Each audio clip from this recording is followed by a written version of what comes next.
traîtres, emportés, enflés d'orgueil, aimant le plaisir plus que Dieu, ayant l'apparence de la piété, mais reniant ce qui en fait la force. Éloigne-toi de ces hommes-là. Et prions, Seigneur, nous te sommes infiniment reconnaissants encore une fois, Père, de ton amour, de ta bonté, de ta fidélité. Nous prions, Seigneur Jésus-Christ, que tu puisses nous aider à transmettre, Papa, ta parole sans crainte, sans favoritisme et sans hésitation. Père, viens, Papa, nous aider, nous te prions, Seigneur, parce que ta parole est esprit et nous sommes des êtres naturels et charnels. Et nous la regardons souvent comme folie et nous ne pouvons la comprendre de nous-mêmes. Donne-moi, Papa, l'audacité, la fermeté, le courage de la partager sans crainte, sans hésitation et sans crainte, sans hésitation, sans peur, sans panique. Alléluia. Et que tout ceci soit pour l'honneur et la gloire de ton nom, au nom de Jésus. Amen. Alléluia. Battons nos mains pour le Seigneur. Alléluia. Gloire au nom de Jésus. Et vous pouvez vous asseoir. Alléluia. Ça, c'est un bon signe. Ça veut dire que j'ai de la bonne matière. Amen. Alléluia. Et comme on l'a dit souvent, nous vivons dans une culture, on l'a répété pour les 2 semaines passées, nous vivons dans une culture qui va dans la mauvaise direction. Non seulement dans l'Église, nous réalisons cela, mais même le monde est en mesure de reconnaître aujourd'hui que notre culture va vraiment dans la mauvaise direction. Et Paul, quand il écrit à Timothée, il est en train de décrire littéralement un tableau qui ne nous est pas étranger, qui bizarrement nous est très familier. Et nous pouvons dire qu'il est en train de peindre notre société. Et ce n'est pas un tableau qui nous réjouit du tout. Et si vous voulez vraiment vivre pour Dieu dans cette société aujourd'hui, vous allez vraiment aller à contre-courant de la culture du jour. Et c'est pourquoi l'étude est intitulée « Contre-culture ». Amen. Et notre problème c'est aujourd'hui, au 20e siècle, vous savez, Dieu ne change pas, peu importe le siècle. Mais les gens vont dire souvent, mais c'est quoi ton problème? C'est le 20e siècle ou c'est le 21e siècle. Mon problème, c'est que Dieu ne change pas. Il est le même dans le 21e siècle et c'est le même au 1er siècle, il est le même. Amen. Mais dans notre siècle aujourd'hui, mais notre plus grand défi, ce n'est pas que nous devons aller à contre-culture de la culture ou de la société laïque. Elle est loin. La société laïque, elle ne sait même plus faire la différence entre un homme et une femme. Et nous sommes rendus à ce point-là. Mais le problème, c'est que nous sommes à contre-courant même des soi-disant culture chrétienne de nos jours. Même certaines soi-disant chrétientés sont à contre-courant de la parole de Dieu. Hier, j'ai reçu un appel. Oh Seigneur, je ne dois pas m'écarter beaucoup comme ça. Hier, j'ai reçu un appel. J'étais tranquillement dans le bureau. J'ai reçu un appel de quelqu'un que je ne connaissais pas. Il s'appelait, pas besoin de dire son nom. Le numéro était anonyme. Et j'ai répondu. Il a appelé l'église. J'ai répondu. Et il a appelé pour débattre avec moi sur la Trinité. Et il m'a dit qu'il pouvait m'envoyer 100 versets bibliques sur la Trinité. J'ai dit, tu peux t'épargner l'effort parce que j'ai toute la Bible déjà en entièreté. Je n'ai pas besoin de 100 versets, j'ai toute la Bible. Et c'était drôle parce que il dit, tu es modaliste. Le modalisme vient de l'arianisme, si c'est l'arianisme ou l'arianisme. Il dit, cela est noir. Il faut être pas mal à côté, là. Amen. Et finalement, il me dira, il m'a quand même concédé un point parce que non seulement il m'a appelé, il m'a pris mon temps, mais il était un peu insultant. Mais par la grâce de Dieu, j'ai gardé mon calme. Et puis après, je lui dis, bon, là, bon, je dois partir parce que je devais rentrer à la maison. Et il me dira ceci, quand même, je dois dire que tu es le premier pasteur unicitaire qui est poli. J'ai dit, mais toi, tu n'as pas été du tout poli avec moi. Mais bon, tu sais, nous vivons dans une société, littéralement, à contre-courant de la parole de Dieu. Il me dit, Dieu n'est pas une entité, Dieu est une personne. J'ai dit, mais parce que la Bible dit que Dieu est un esprit. Tu sais, tu es en train de contredire. Anyway. Donc, nous faisons face à une culture chrétienne qui elle-même est déjà loin de la parole de Dieu. Amen. Donc, imaginez un peu Dieu qui regarde notre style de vie aujourd'hui. Il observe plusieurs soi-disant chrétiens vivant comme si Dieu n'existe pas. Et nous les avons appelés les apostoliques athées ou des athées apostoliques. Et dire que je suis apostolique, ça ne veut rien dire. C'est si je vis comme un apostolique, c'est ce qui est signifiant. Une dénomination, c'est juste une dénomination, mais c'est la pratique qui va le déterminer. Et la plupart, tu sais, on avait commencé à dire un peu, et aujourd'hui, on va regarder les relations papa, maman, et puis on va regarder les relations parents-enfants. Amen. 2 leçons en un, 2 pour 1. Et on avait dit une phrase la dernière fois que la plupart des problèmes conjugaux sont en réalité 2 problèmes individuels qui se sont mariés.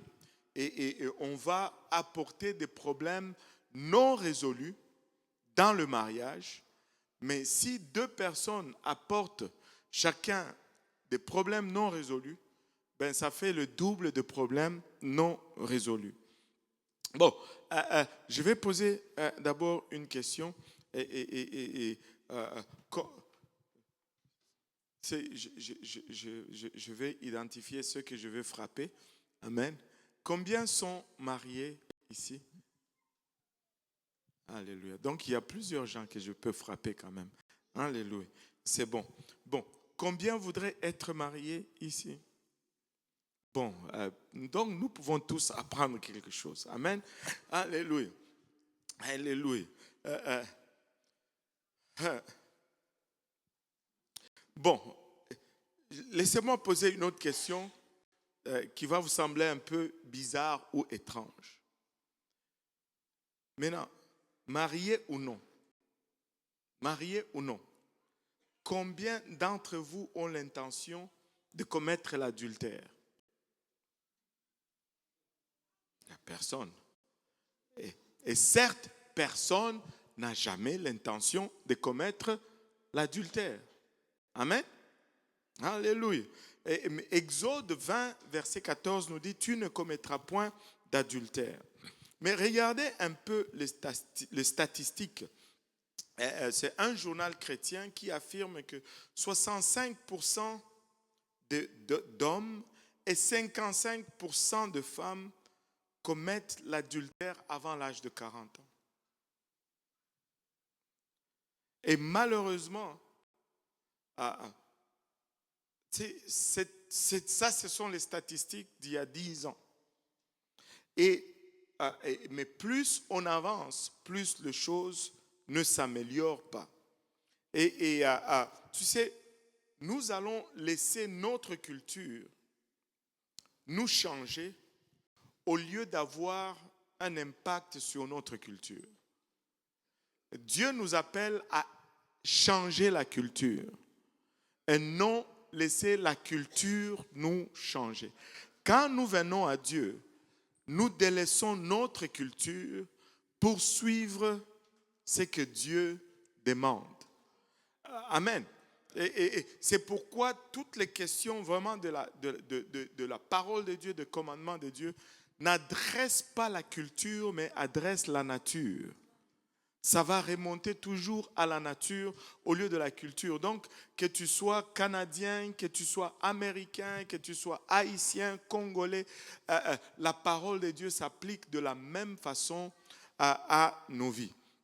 Regardez, parce que nous avons un ennemi spirituel qui nous déteste et qui veut détruire notre vie, notre témoignage va être notre héritage. Jean 10, 10. Jean 10, 10. Je pense que je suis en train de développer quelque chose. Si tu peux m'aider à lire, Pasteur Jean-Yves, si on peut donner un micro au patron. Alléluia. Uh-huh.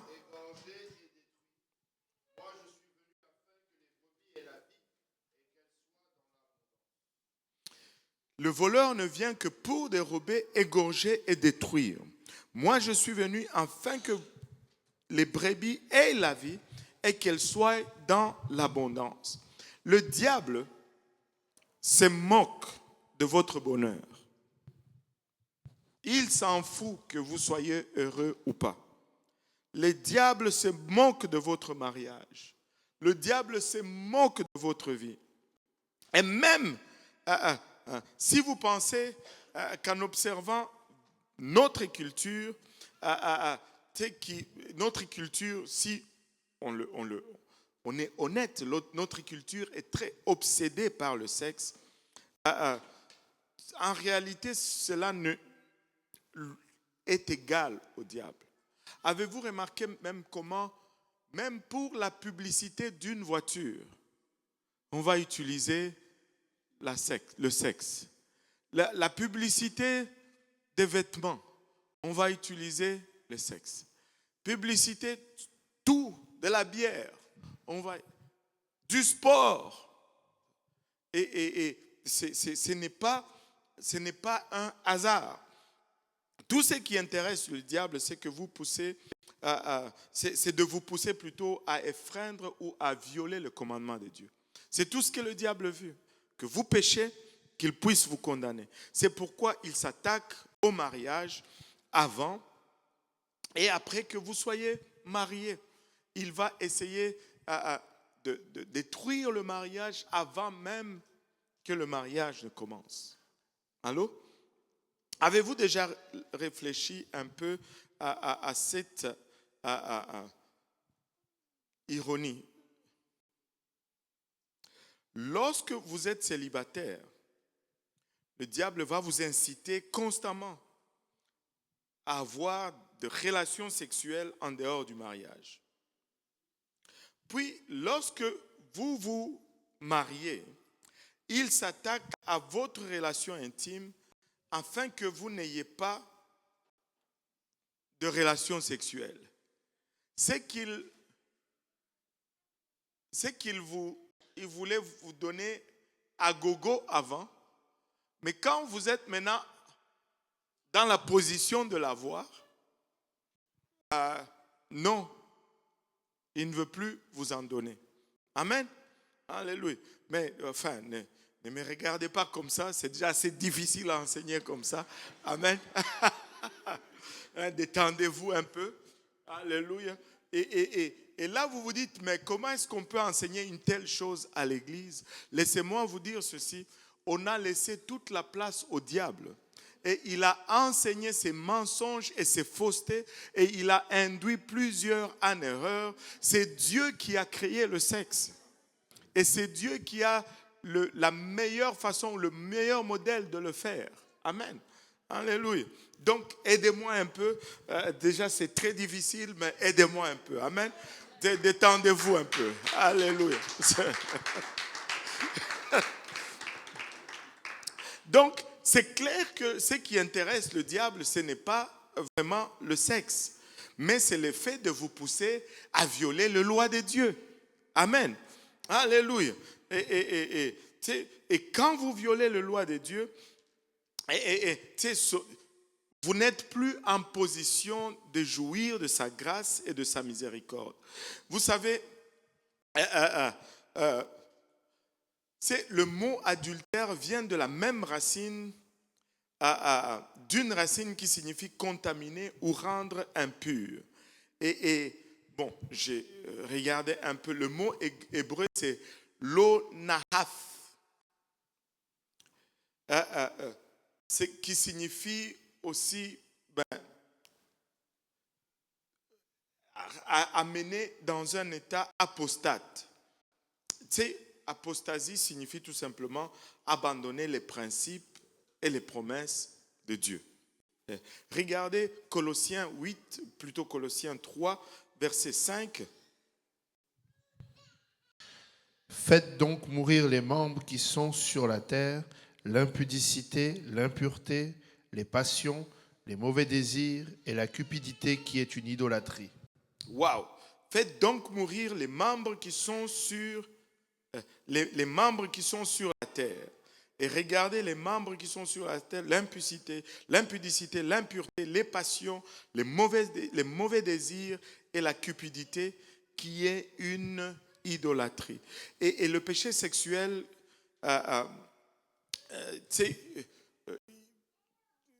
le péché sexuel, ce n'est pas seulement l'adultère. Aujourd'hui, on peut parler de la fornication, de l'homosexualité, de la masturbation, de la luxure. Et ces choses abondent aujourd'hui dans notre société. Et ce sont des principes qui sont contre ce que la parole de Dieu enseigne comme sainteté.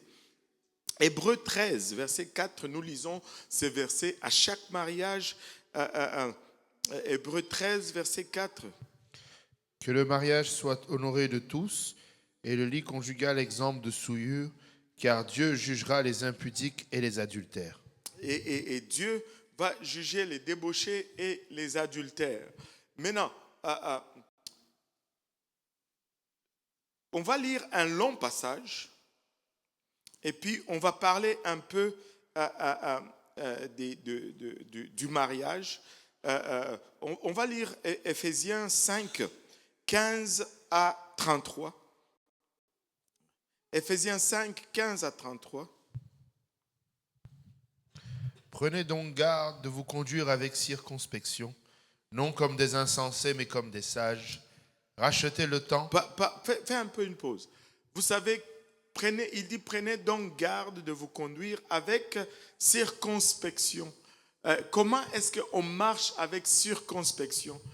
Marcher avec circonspection, c'est-à-dire marcher en faisant attention où on met son pied. Allô?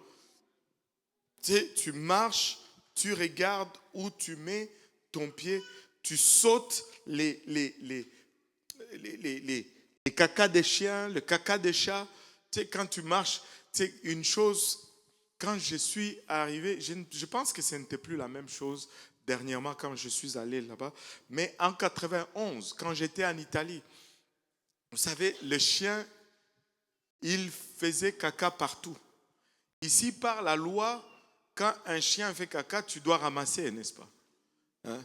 Ça me rappelle l'histoire de ces extraterrestres qui regardaient un homme qui marchait avec son chien. Tu sais, c'était la première fois qu'ils observaient les humains et ils se demandaient, ils étaient à deux, c'est qui le chef? L'un qui dit, c'est lui qui est en arrière parce qu'il tient celui qui est en avant par la laisse. Et puis l'autre dit, non, moi je pense que c'est celui qui est en avant. Pourquoi? Il dit, parce que celui qui est en avant, c'est lui qui guide. Et puis tu as vu que lorsque celui qui est en avant a fait caca, c'est celui qui est en arrière qui a ramassé son caca. Tu vois? Et donc, ici c'est contre la loi. Mais là-bas, quand tu arrives, je vous dis, tu n'as pas ce réflexe. J'ai marché dans de caca de chien très souvent là-bas. Il faut marcher avec circonspection. Il faut que tu regardes où tu mets le pied. Amen. Sinon, tu rentres à la maison, tu te demandes d'où vient l'odeur. Oui, continue. Rachetez le temps, car les jours sont mauvais. C'est pourquoi ne soyez pas inconsidérés, mais comprenez quelle est la volonté du Seigneur. Ne vous enivrez pas de vin, c'est de la débauche.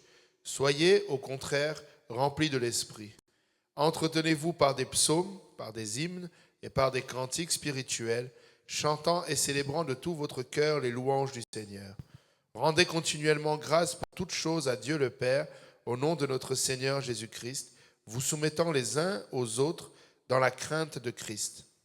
Femmes, soyez soumises à vos maris comme au Seigneur, car le mari est le chef de la femme, comme Christ est le chef de l'Église, qui est son corps et dont il est le Sauveur. Or, de même que l'Église est soumise à Christ, les femmes aussi doivent l'être à leur mari en toutes choses. Maris, aimez vos femmes, comme Christ a aimé l'Église et s'est livré lui-même pour elle, afin de la sanctifier par la parole, après l'avoir purifiée par le baptême d'eau, afin de faire paraître devant lui cette Église glorieuse, sans tache, ni ride, ni rien de semblable, mais sainte et irrépréhensible. C'est ainsi que les maris doivent aimer leurs femmes comme leur propre corps. Celui qui aime sa femme s'aime lui-même. Car jamais personne n'a haï sa propre chair, mais il la nourrit et en prend soin, comme Christ le fait pour l'Église, parce que nous sommes membres de son corps. C'est pourquoi l'homme quittera son père et sa mère et s'attachera à sa femme, et les deux deviendront une seule chair. Ce mystère est grand. Je dis cela par rapport à Christ et à l'Église. Du reste, que chacun de vous aime sa femme comme lui-même et que la femme respecte son mari. Wow. Avez-vous remarqué ici que la parole de Dieu n'a jamais demandé à l'homme, plutôt à la femme d'aimer son mari, mais il demande à l'homme d'aimer sa femme, mais à la femme de respecter son mari. Allô? Cela ne veut pas dire que la femme n'est pas tenue d'aimer son mari. La femme aime naturellement. Allô? Et il a un cœur qui aime naturellement. Mais l'homme a plutôt un cœur cartésien. Et la femme est sensible. L'homme est plutôt stoïque, c'est peut-être trop, mais il est plutôt cartésien. Amen. Et donc la femme a besoin d'être rassurée tous les jours que tu l'aimes. Mais l'homme, de son côté, a besoin d'être respecté. Allô? Et ce sont là les deux besoins. Donc, il faut que tu dises à ta femme que tu l'aimes tous les jours.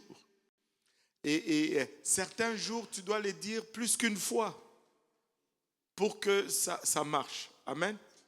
Et ne le dites pas une fois et puis tu dis, je n'ai pas changé d'avis comme ce type-là. On ne va pas rentrer dans cette histoire, je dois finir ma leçon. Mais il faut le dire tous les jours. Je vais juste donner un truc aux hommes ici. Amen. Tu le dis, mais je lui ai dit que je l'aimais lundi. La semaine n'est pas encore finie. Ça ne marche pas comme ça avec la femme. Amen. Voici un truc très, très simple. Vous savez, avez-vous remarqué, en tout cas, je vais demander d'abord aux femmes, que les hommes, ils vont faire une chose et pour un mois, c'est la chose qu'ils ont fait. Mais je t'ai acheté une robe. Ça fait 30 jours que tu m'as acheté la robe. Et lui, il va bâtir. Il a fait une. Est-ce que c'est vrai? Est-ce que les femmes peuvent. Je suis à côté ou je dis vrai? Allez, parlez. Je dis vrai. Alléluia. Maintenant, laissez-moi vous donner un truc aux hommes. Si vous voulez vous en sortir, au lieu d'acheter, par exemple, un bouquet de vin rose à ta femme, si tu lui amènes un bouquet de vin rose, tu lui donnes, pour elle, c'est juste un. C'est une action. Demain, ça prend une autre action. Mais au lieu d'acheter un bouquet de vin rose que tu donnes un jour, viens avec une rose à la fois. Viens avec une rose aujourd'hui, une rose demain, une rose après-demain. Tu verras qu'elle sera contente tous les jours. Ça va te durer plus longtemps. Amen. Parce que la façon que les hommes calculent et la façon que les femmes calculent, ce n'est pas du tout pareil. Anyway, le mariage est une alliance, pas un contrat. Les contrats vont dire, je le ferai si tu le fais, mais les alliances disent, je le ferai même si tu ne le fais pas. Amen. L'alliance est altruiste. mais le contrat est plutôt égoïste. Et tu sais, considérez un peu ceci. Dieu nous aime, n'est-ce pas? Allô? Je devais avoir l'unanimité au moins pour cela. Dieu nous aime, n'est-ce pas? Alléluia. Mais avez-vous remarqué que Dieu nous aime même lorsque nous ne l'aimons pas en retour? Avez-vous remarqué que Dieu nous aime même lorsque nous avons failli? Avez-vous remarqué que Dieu nous aime même lorsque nous ne répondons pas à son amour? Hein? Maintenant, aimez-vous Dieu même si il ne fait pas toujours ce que vous avez demandé? Si lui, il vous aime même lorsque vous ne faites pas ce qu'il demande. En principe, pour équilibrer, vous devriez aussi l'aimer lorsqu'il ne répond pas à tous nos demandes. Amen. Alléluia. Alléluia. Choisiriez-vous d'aimer un conjoint, votre époux ou votre épouse, même lorsque il vous semble être impossible à aimer?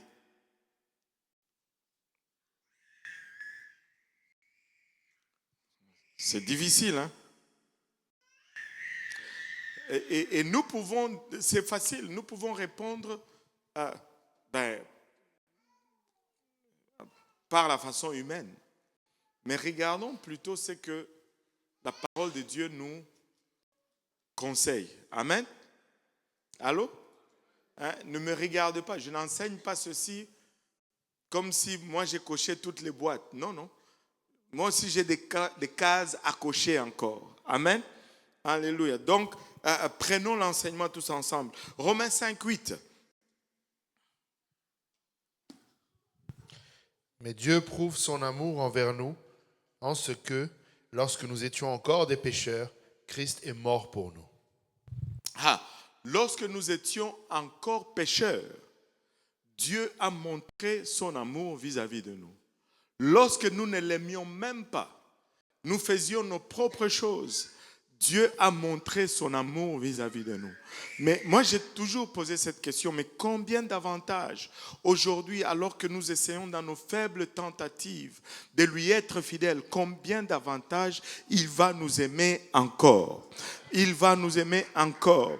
Ne regarde pas le lieu d'où tu es tombé. Regarde cet amour de Dieu qui t'a aimé lorsque tu ne marchais même pas encore. Mais aujourd'hui, tu essayes de marcher, tu titubes, alléluia, et sa main est toujours tendue pour te secourir et t'aider à marcher encore davantage. Amen. Alléluia. Maintenant, nous avons vu que, au départ, nous ne voulons pas tomber dans ce péché. Mais comment est-ce que cela arrive? Cela va arriver souvent parce que nous rationalisons,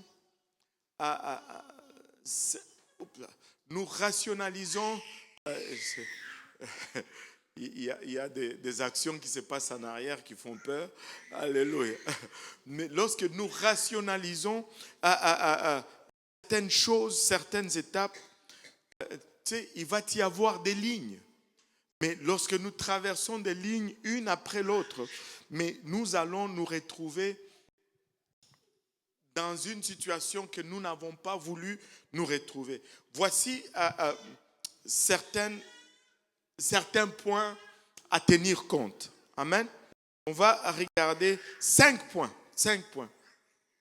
La première chose, c'est qu'il ne faut jamais négliger son mariage.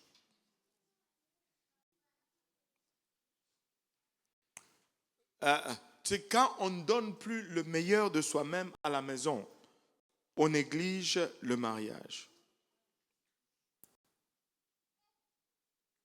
Quand on commence à consacrer beaucoup d'énergie, plus d'énergie que nécessaire, en dehors, on est sur une pente glissante.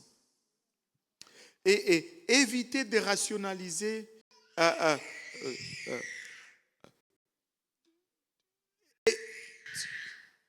éviter de rationaliser les intimités externe. Il y a des moments où tu n'as pas besoin de parler, tu n'as pas besoin d'écouter, tu n'as pas besoin de partager. Tu sais, quand vous êtes à la maison, l'intimité doit être présente. Ne vivez pas comme... Des fois, tu parles à des couples et il n'y a rien d'aussi triste quand un couple te dit, nous vivons comme des frères et sœurs. Ça, ce n'est pas bon. Allô? Ce n'est pas bon. Ce n'est pas bon. Et tu sais, ne négligez pas votre mariage. Créez des liens avec votre partenaire. Mais ne créez pas des liens émotionnels à l'extérieur de votre mariage. Tu sais, profitez des activités et des intérêts communs. Je dis toujours, ayez du plaisir dans le mariage. Le mariage, ce n'est pas... Même au travail, des fois, on blague. Il y a des gens qui, quand il est dehors, il va être drôle. Mais quand il est à la maison, il est trop sérieux. Il faut rire. Si tu ne ris pas à la maison, tu vas rire où? Allô? Tu sais, baissez la garde avec soyez vulnérable avec votre partenaire. Vivez, riez, jouissez du temps. Passez du temps ensemble. Trouvez des excuses, tu sais, pour être ensemble. Faites exprès. Tu veux entretenir ton mariage, fais exprès. Ne me dis pas, oh bon, de chez moi où je viens, mon père. Non, ce n'est pas ça. Et surtout nous, les Africains, on dit non, une femme africaine. Non, une femme noire, c'est une femme. Une femme blanche, c'est une femme. Elles ont toutes été créées par le même créateur et elles ont les mêmes émotions. Allô? Hein? Il faut lui montrer de l'affection aussi. Allô? Oh Seigneur Jésus-Christ. Trouvez des excuses pour être ensemble. Anticipez le moment. Cherchez ce qui fait plaisir à l'autre et faites-le. Alléluia.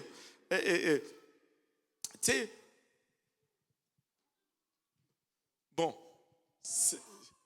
quand tu as épousé, quand tu as fait, avez-vous remarqué, bon, là, je pense qu'on va être tous coupables.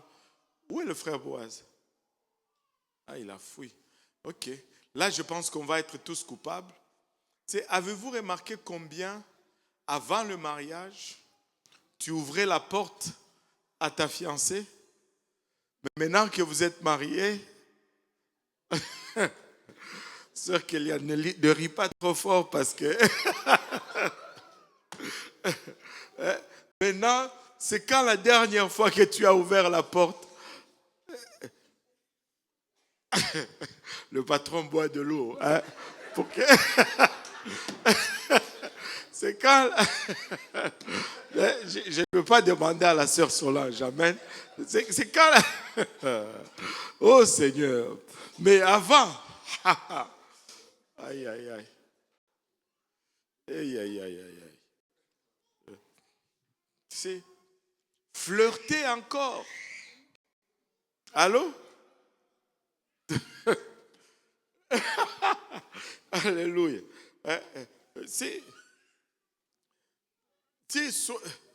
Vous savez, en tout cas, Seigneur, aide-moi. Bon, je ne vais peut-être pas aller jusque-là. Amusez-vous, gardez votre relation fraîche. Amen. Alléluia. Tu sais, rationalisez vos actions. Tu sais,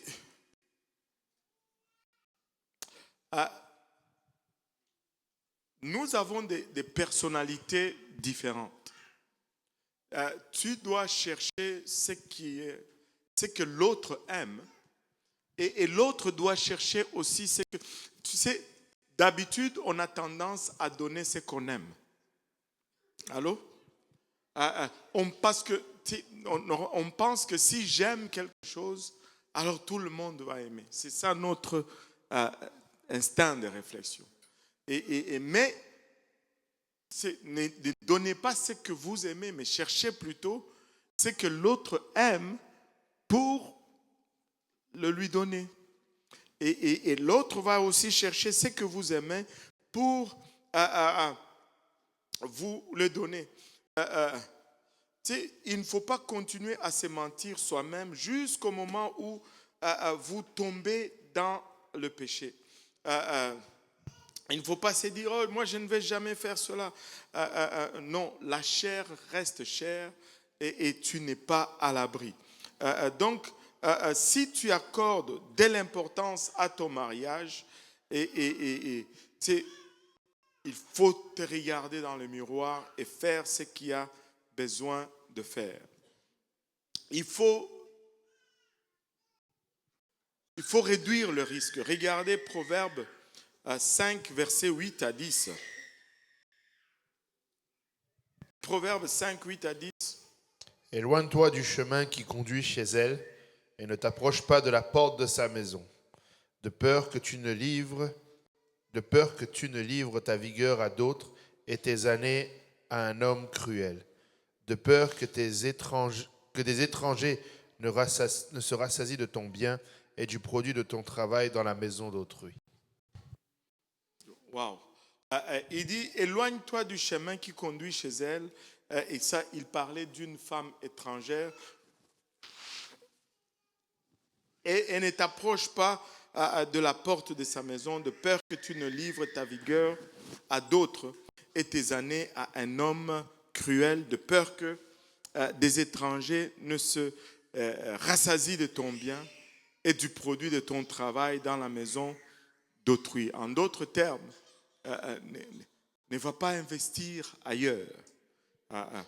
Investis à la bonne place. Maintenant, certaines personnes, quand on est célibataire, on va penser qu'on est peut-être à l'abri de tout ceci. Non. Et se dire que, bon, ok, on est tombé dans le péché sexuel, mais si on se marie, cela corrige l'affaire. Ce n'est pas vrai. Ce n'est pas une réalité. Ce qui corrige l'affaire, c'est une repentance sincère et non un soi-disant mariage. Tu sais, il ne faut pas rester isolé. Je parle aux jeunes pour un moment. Il ne faut pas rester isolé avec une personne de sexe opposé. Aux mariés, je vais dire ceci, ne jamais parler négativement de votre mariage. Personne n'est fort tout seul. La Bible nous dit, quand quelqu'un marche seul, c'est s'il tombe, qui va le relever? Si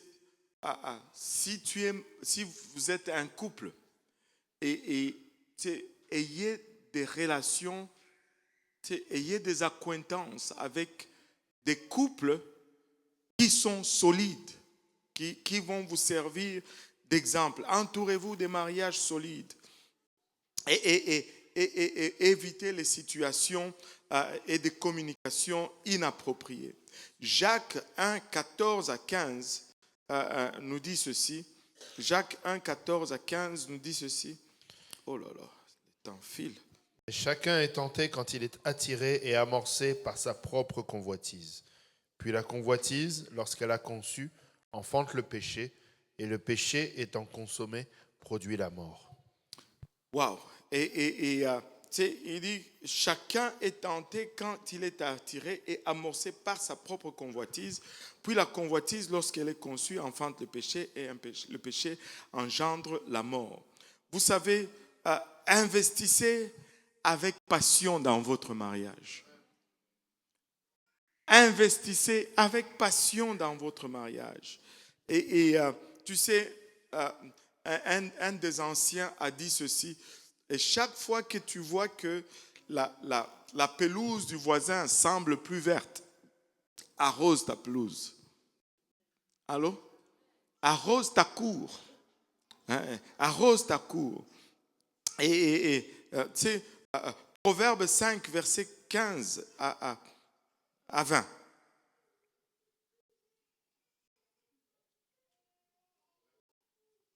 Oui, Proverbe 5, 15 à 20.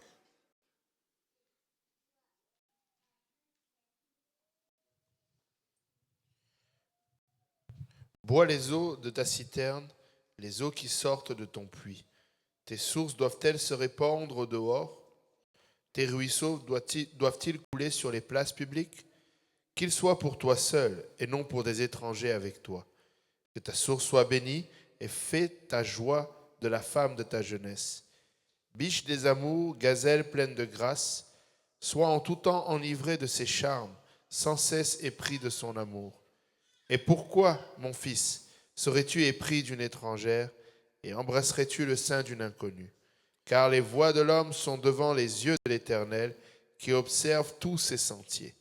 Le méchant est pris dans ses propres iniquités, il est saisi par les liens de son péché, il mourra faute d'instruction, il chancellera par l'excès de sa folie. Bon, tu pouvais arrêter à 20. Bon, si on ne finit pas les deux leçons, c'est parce qu'il est passé tout droit dans la lecture. Amen. Alléluia. Maintenant, regardez, il dit, bois les eaux de ta citerne, les eaux qui sortent de ton puits, tes sources doivent-elles se répandre au dehors, tes ruisseaux doivent-ils couler sur les places publiques, qu'ils soient pour toi seul et non pour des étrangers avec toi, que ta source soit bénie et fais ta foi, fais de ta joie la femme de ta jeunesse, biche des amours, gazelle plein de grâce, sois en tout temps enivré de ses charmes. Et tu sais, le mot enivré ici signifie captiver, ravi, sois ivre, bois à ton puits et enivre-toi. Ne laisse pas cette passion mourir.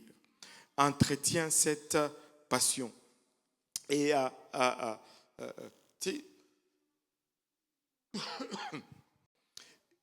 les pourcentages, quelques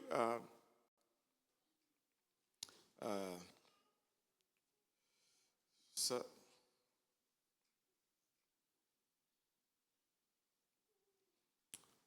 c'est quand on tombe dans le péché sexuel, j'essaie de condenser pour entrer dans l'autre leçon. Quand on tombe dans le péché sexuel, il y a beaucoup de torts qui sont causés.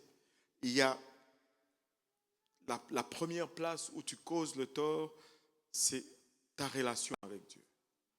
Deuxième place où tu causes le tort, c'est ta relation avec tes enfants. La troisième place où tu causes le tort, c'est ta relation avec l'Église.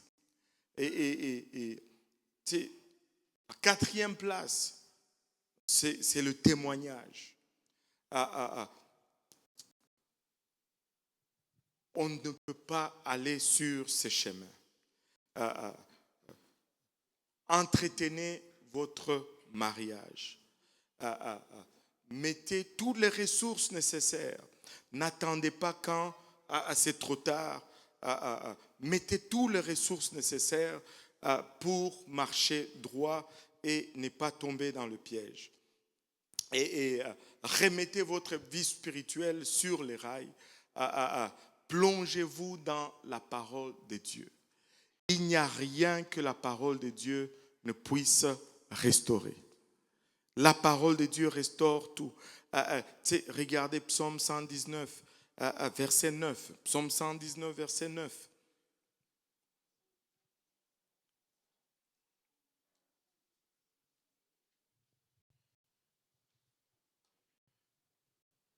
Comment le jeune homme rendra-t-il pur son sentier en se dirigeant d'après ta parole? Comment le jeune homme rendra-t-il pur son sentier?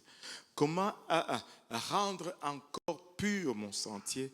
C'est en me dirigeant d'après la parole de Dieu.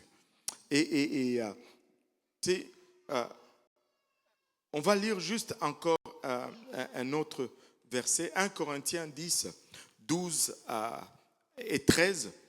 Un autre passage, 1 Corinthiens 10, 12 et 13.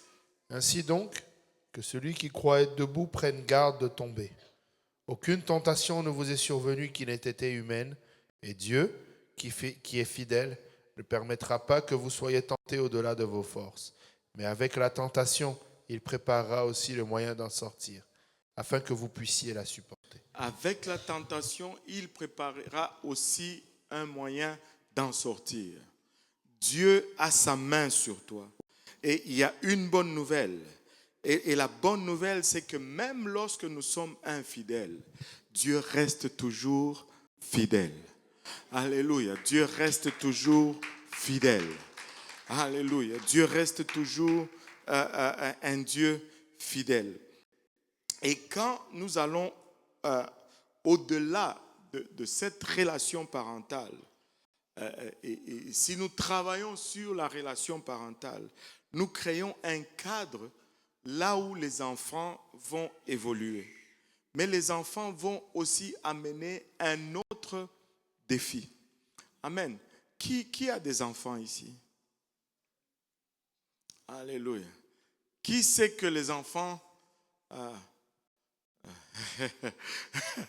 Qui sait que les enfants amènent leur lot de problèmes? Oh, come on. Soyez honnête. Alléluia.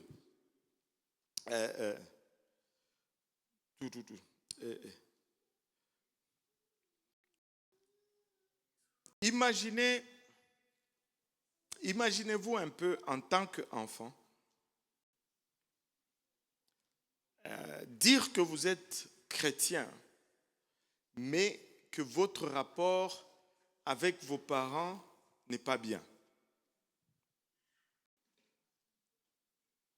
Allô? C'est impossible d'être chrétien et de déshonorer ses parents en même temps.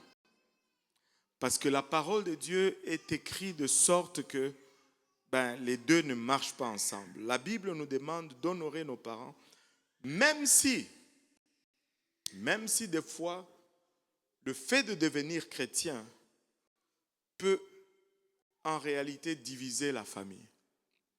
Il y a beaucoup de familles qui sont, quand les enfants sont devenus chrétiens, souvent dans ce cas-là, la famille a été déchirée. La famille a été divisée. Et là, ça devient un défi que d'honorer les parents. Et on peut penser que c'est le cas seulement aujourd'hui. Avez-vous remarqué combien, des fois, quand nous avons un problème, nous pensons que nous sommes le seul à avoir ce problème sur toute la terre. Comme si ce n'est jamais arrivé auparavant à personne d'autre. Mais ce n'est pas le cas. Et les problèmes que nous avons aujourd'hui dans l'Église, c'était la même chose au 1er siècle. L'Église primitive avait les mêmes problèmes. Regardez Luc 18, versets 28 et 30. 28 à 30 plutôt.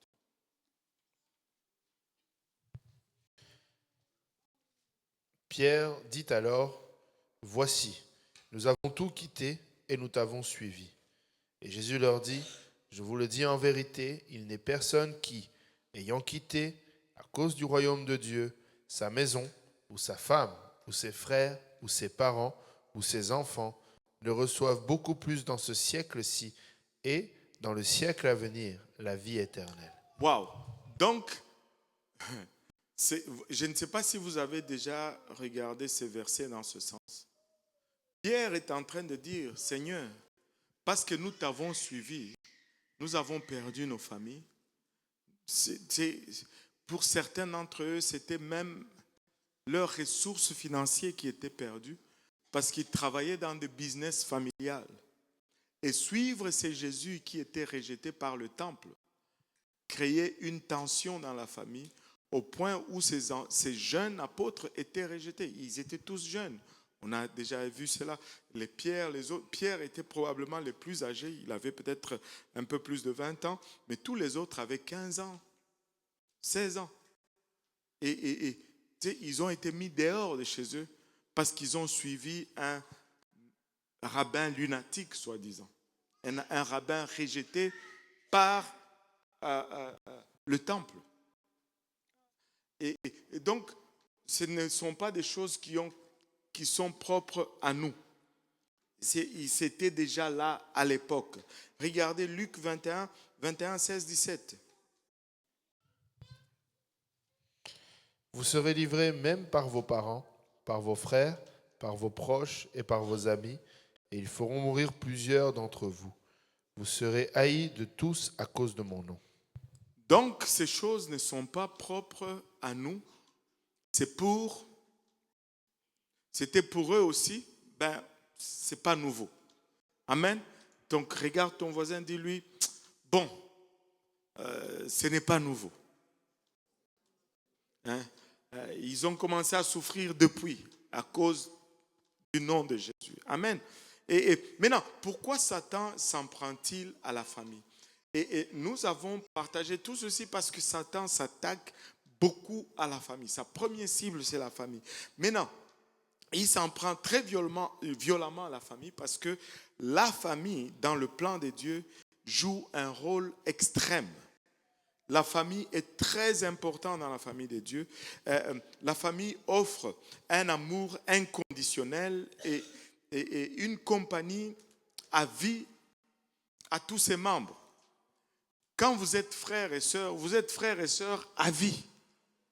Quand vous êtes parents-enfants, vous êtes parents-enfants à vie. Allô? Ça ne va pas changer. Même si vous vous chicanez, ça ne va pas changer. Même si l'autre te dit, t'es plus mon frère, t'es pas moins son frère. Allô? Il ne peut rien y faire. Ça ne va pas changer. Alléluia. La famille doit être la première église. Allô? La famille doit être la première école. La famille est le tout premier hôpital. La famille, c'est le premier gouvernement. Je ne savais pas que j'étais le président chez nous. Aïe, aïe, aïe. La famille, c'est le tout premier gouvernement. C'est là que les enfants apprennent leur rôle, aussi bien masculin que féminin, et comment communiquer leurs idées, leurs sentiments, comment profiter de la vie et endurer la douleur. Non seulement on apprend à jouir de la vie, mais on apprend aussi à endurer la douleur. Les premiers qui vont t'harceler, ce sont tes frères et sœurs. Ils vont voler tes jouets, ils vont te faire pleurer. Ils vont vouloir sortir et puis ils te disent, va chercher les souliers. Quand tu vas chercher les souliers, ils sont partis. Et toi, tu pleures. C'est dans la famille qu'on apprend toutes ces choses. Amen. La vie familiale offre les cadres les plus sûrs pour découvrir les comportements qui sont acceptables et les comportements qui sont inacceptables. Ne faites pas l'innocent. Il y a de ces choses qui sont inacceptables de votre part. Et si vous êtes encore chez vous, c'est parce que ils n'ont pas d'autre choix que de vous tolérer. C'est la famille. Amen. Ce sont des liens qu'on ne peut pas briser. En bref, la famille ou le foyer est le lieu principal de formation spirituelle, de formation émotionnelle, de formation morale. Et nos parents sont nos premiers enseignants. Et ils méritent notre respect.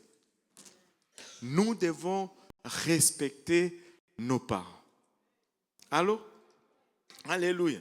Il est possible pour nous tous d'honorer nos parents. Allô? Quelles que soient leurs conditions, quel que soit leur comportement ou notre relation avec eux, nous sommes appelés à les honorer et cela est possible. Pourquoi est-ce que je dis cela? Parce que partout, là où il y a la volonté de Dieu, il y a toujours un moyen d'obéir à cette volonté. Dieu ne va jamais nous demander quelque chose que nous ne pouvons pas faire. Exode 20, verset 12. Honore ton père et ta mère, afin que tes jours se prolongent dans le pays que l'Éternel, ton Dieu, te donne. Waouh! Relis-le encore un peu. Honore ton père et ta mère, afin que tes jours se prolongent dans le pays que l'Éternel, ton Dieu, te donne. Est-ce qu'on peut le lire tous ensemble, à haute voix? Juste tous ensemble. Honore ton père et ta mère, afin que tes jours se prolongent dans le pays que l'Éternel, ton Dieu, te donne. Bon, maintenant que nous l'avons lu tous ensemble, avez-vous remarqué que la Bible nous demande d'aimer Dieu de tout votre cœur, nous demande d'aimer même l'étranger. Amen. Et il nous demande d'aimer notre prochain. Mais nulle part la Bible ne nous commande spécifiquement d'aimer nos parents.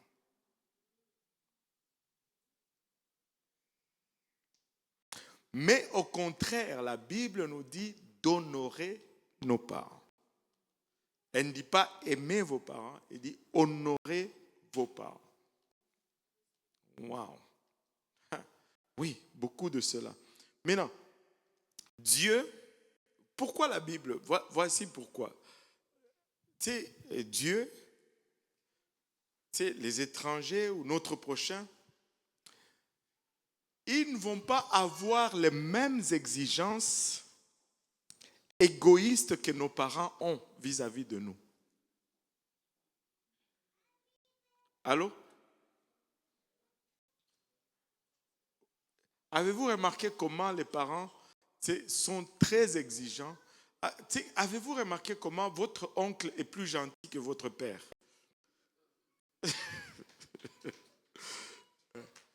Quand tu es chez ton oncle, c'est facile.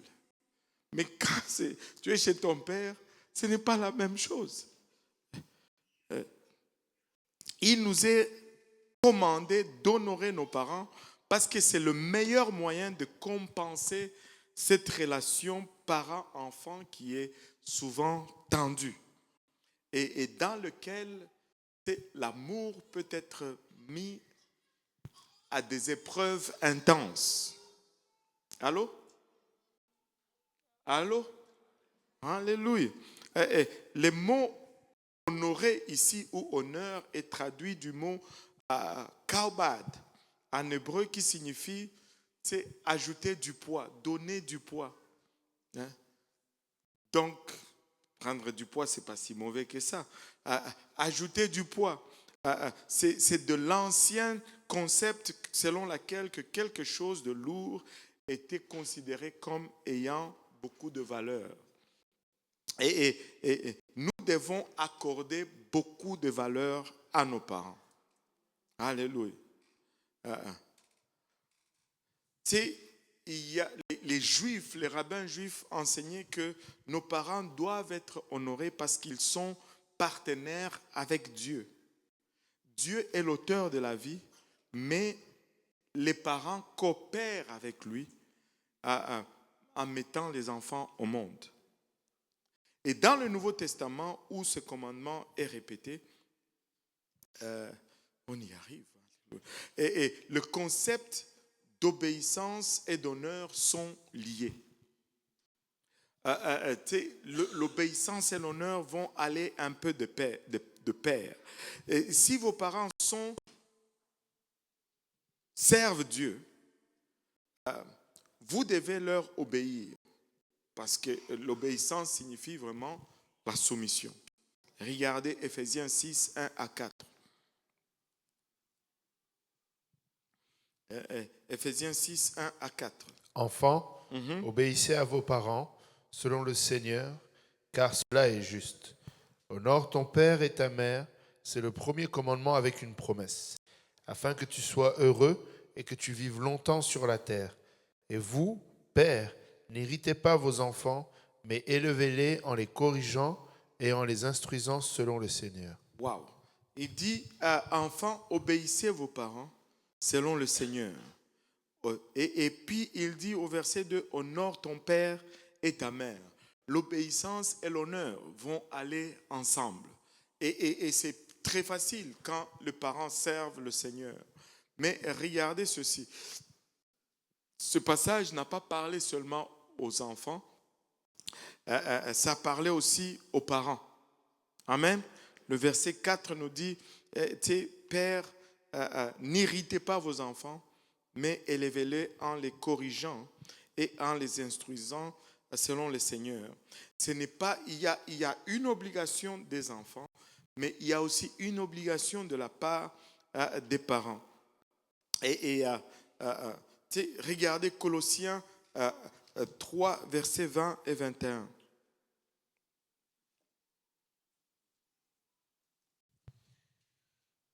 Enfants, obéissez en toutes choses à vos parents, car cela est agréable dans le Seigneur. Père, n'irritez pas vos enfants, de peur qu'ils ne se découragent. Dans les deux places, les deux vont ensemble. Vous remarquez le premier passage, il y avait un commandement pour les parents, un commandement pour les enfants.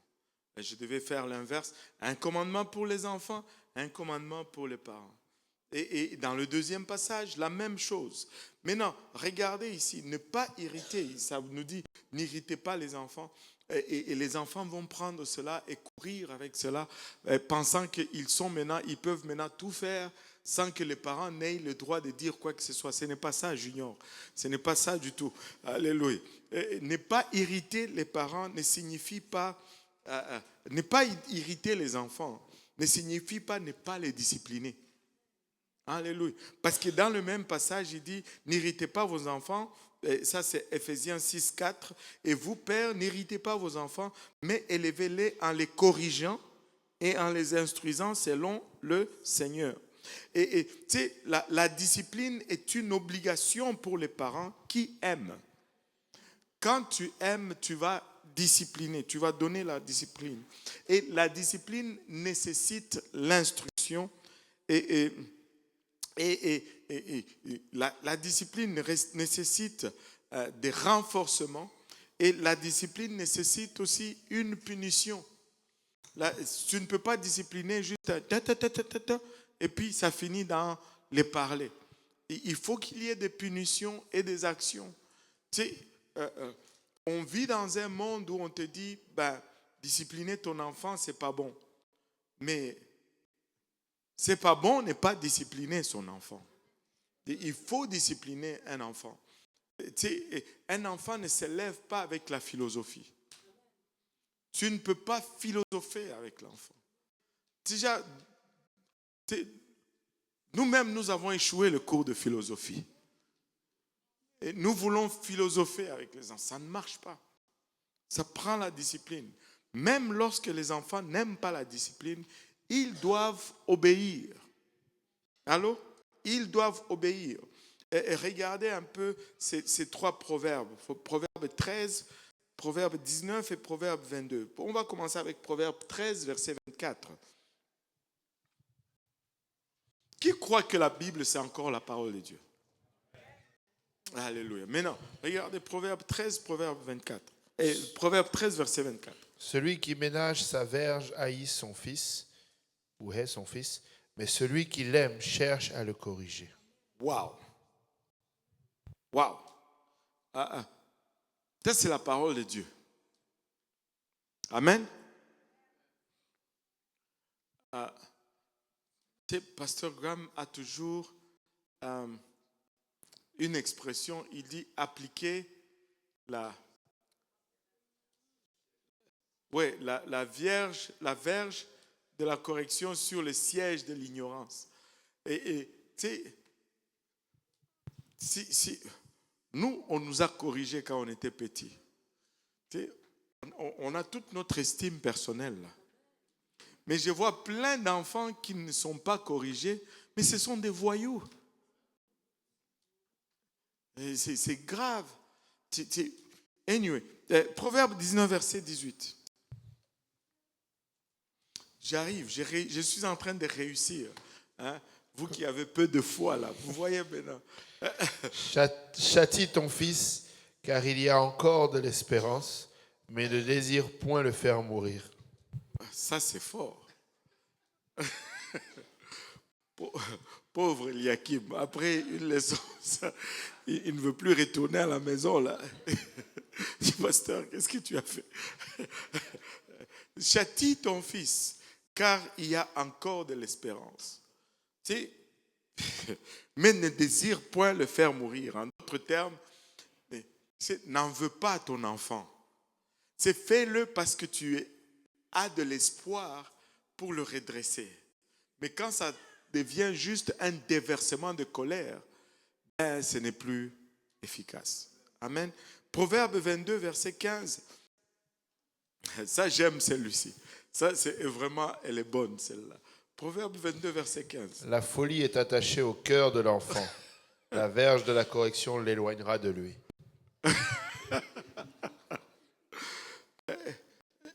Les enfants viennent avec une folie qui sont attachés à eux. Mais quand on utilise cette verge, cette folie s'éloigne des enfants. Et maintenant, regardez le principe de discipline. Et je vous exhorte vraiment à noter ces 10 principes parce que très souvent, nous faillissons là-dedans mais nous n'aidons pas nos enfants. Je ne vous demande pas d'être des abuseurs d'enfants, non. Mais il faut aider vos enfants. Écoutez, si vous ne disciplinez pas votre enfant, vous le préparez à être haï dans la société. Il n'y a rien d'aussi indésirable qu'un enfant mal éduqué. Oui, maman. Ce n'est pas une obligation, c'est une nécessité. Parce qu'il y a un certain âge, tu ne peux pas expliquer à l'enfant. Il faut tap, tap, tap. C'est la seule chose qu'il va comprendre. C'est la seule chose qu'il va comprendre. Maintenant, regardons un peu les principes. Premier principe, et c'est là où nous faillissons souvent. Premier principe, d'abord, établissez très tôt une relation avec votre enfant. Allô? Établissez très tôt une relation avec votre enfant. La discipline va toujours dépendre de la relation.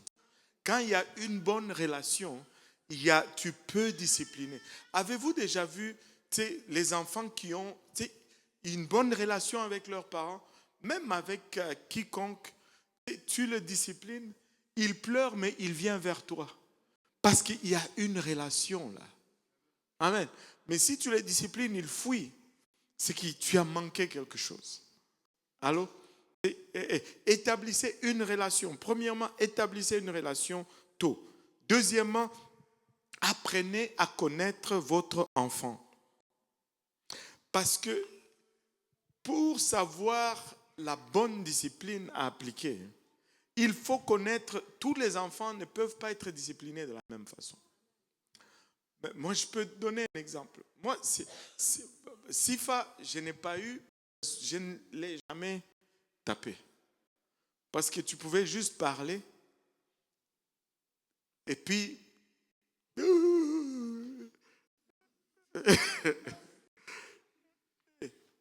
mais je pense que c'est lui qui a eu le plus de bastonnage. Je pense que c'est Jonathan, je pense. C'était différent avec lui.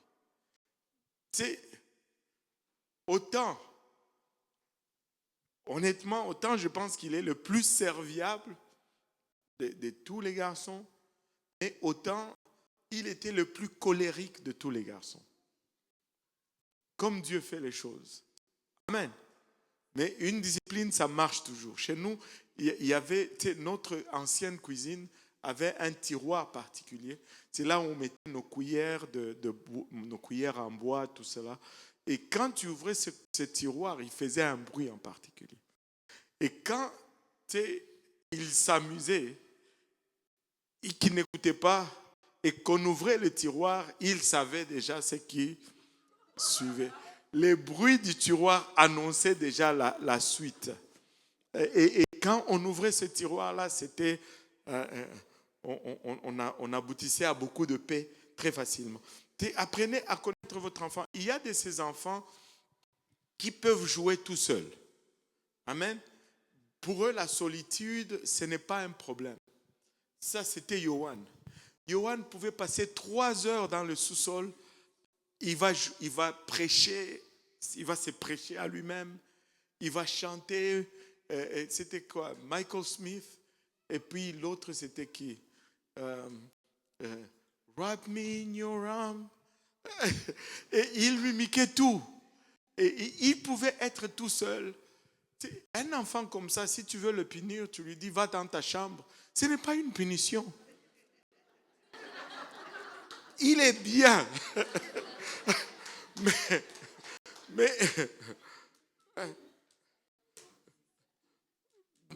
Mais quelqu'un d'autre, peut-être comme quelqu'un comme David, qui aimait les interactions, quelqu'un comme Sifa, si tu lui disais, va dans ta chambre, alors qu'il y avait de belles histoires qui se racontaient, ça, c'était une punition. Donc, apprends à connaître aussi tes enfants, parce qu'ils ne sont pas tous pareils. Maintenant, aidez votre enfant, ça, c'est un troisième point. Ça, c'est une chose là où nous faillissons beaucoup. Et nous récoltons, parce que, regardez, je vais le dire, aidez votre enfant à respecter l'autorité. Il ne faut pas juste établir votre autorité. Il faut aider votre enfant à respecter l'autorité en général. Nous, quand on a grandi, laissez-moi vous donner des anecdotes.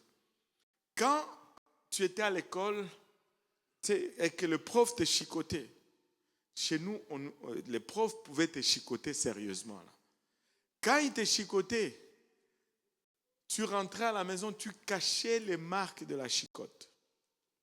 Ou tu n'allais jamais oser dire à tes parents que le prof m'a tapé. Si tu dis à tes parents que le prof t'a tapé, tu reçois encore par-dessus. S'il t'a tapé, il y a une bonne raison qu'il t'a tapé. Qu'est-ce que tu as fait?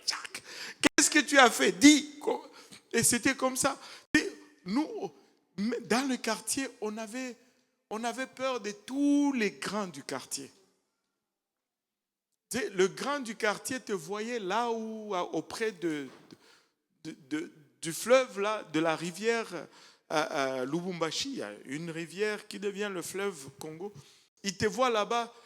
Ah, petit, je vais dire à tes parents, non, vieux, pardon, parce qu'on appelait toujours les grands vieux, pardon, ne dis pas à mes parents, pardon. Et il va le dire, parce que l'autorité était établie partout. Et ne détruis pas l'autorité de quelqu'un vis-à-vis de tes enfants, tu ne les aides pas. Et ils vont avoir des problèmes, ils vont être haïs. Et donc, aidez vos enfants à respecter l'autorité de façon sage et de façon chaleureuse. On avait un préfet de discipline il était vraiment très strict. Mais aujourd'hui, je peux le regarder et voir combien il a aidé beaucoup de jeunes à l'école. Parce qu'il était très strict. Et pour lui, là, l'autorité, c'était l'autorité. C'était vraiment... ce sont des gens qui ont impacté nos vies, mais qui n'ont jamais été dans notre famille. Là. Mais juste le sens de l'autorité. 4e point, fixer des limites. et fournissez une structure. Fixez des limites. Et ayez une façon de faire. Parce que laissez-moi vous dire ceci, les enfants testent toujours les limites. Les enfants vont toujours tester les limites. Un enfant, dès qu'il naît, il commence à tester les limites. C'est ça leur nature. Il va pleurer pour voir combien fort il peut pleurer pour vous faire venir et vous faire bouger. Et si vous le prenez tout le temps dans vos bras parce qu'il pleure, vous allez souffrir. Et les laisser pleurer, ça développe un peu leurs poumons. C'est correct. 5. Attendez-vous à de l'obéissance. Des fois, les parents, surtout de notre temps, on va donner un ordre, mais on n'anticipe pas que l'enfant va obéir.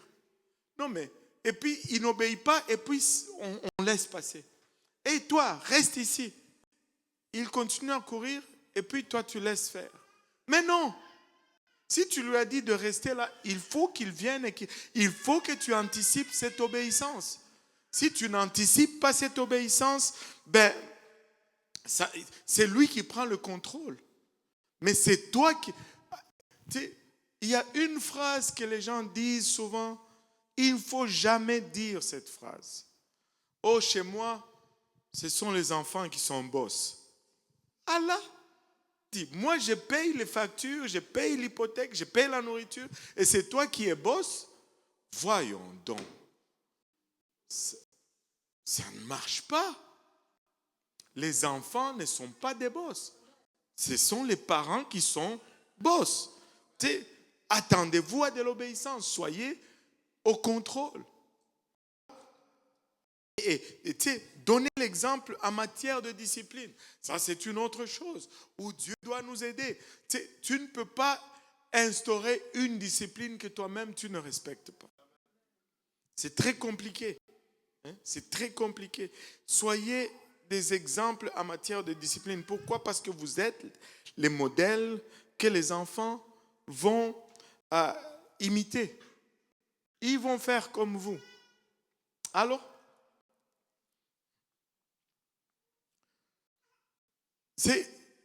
bon. 7e point, nourrissez la confiance en soi de votre enfant. Discipliner ne veut pas dire toujours rabaisser ou toujours frapper. Amen. Donnez des défis et puis encouragez quand les défis sont réussis. Bâtissez cette confiance en soi. Et tu es capable. Il veut abandonner. Non. Vas-y, tu es capable. Tu peux y arriver. Mais tu es en train de le discipliner, mais en bâtissant la confiance en lui. La discipline, ce n'est pas seulement la chicotte. La discipline, c'est aussi cette persévérance à aller jusqu'au bout des épreuves. Ne lâche pas tout de suite. Encouragez-le. Et 7e point, plutôt 8e point, façonnez le comportement de votre enfant. Et comment est-ce qu'on façonne le comportement de votre enfant? Il faut récompenser les bonnes actions et il faut punir les mauvaises actions. Ne faites pas cette erreur. Si tu arrêtes de pleurer, je vais te donner un bonbon. Ça, c'est tout le contraire. La bonne façon de faire, c'est que si tu n'arrêtes pas de pleurer, je vais te donner une bonne raison de pleurer. Ça, c'est nos mamans. Hein? Tu veux pleurer? Je vais t'en donner une bonne raison de pleurer.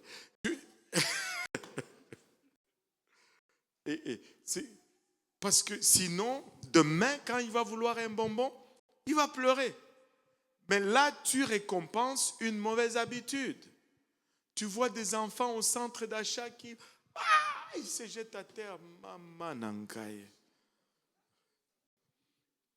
Tu sais, c'est de notre temps. C'est très rare aujourd'hui, de notre temps. On n'arrivait même pas à la chicotte. Juste le regard. Tu savais qu'au plat, là, je suis dans les troubles. on te regardait seulement, tu pouvais anticiper le retour pénible à la maison. Là, tu voulais que le bus ne vienne pas ou que la voiture tombe en panne, que vous n'arrivez pas à la maison. Je ne sais pas si vous étiez un de ceux-là. Tu n'as pas fait tes devoirs et le matin, tu dis, si seulement l'école pouvait brûler ou le professeur pouvait mourir. Tu as tout le scénario en tête.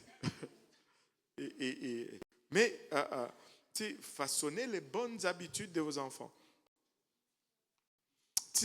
9e point, élever des enfants qui se soucient des autres.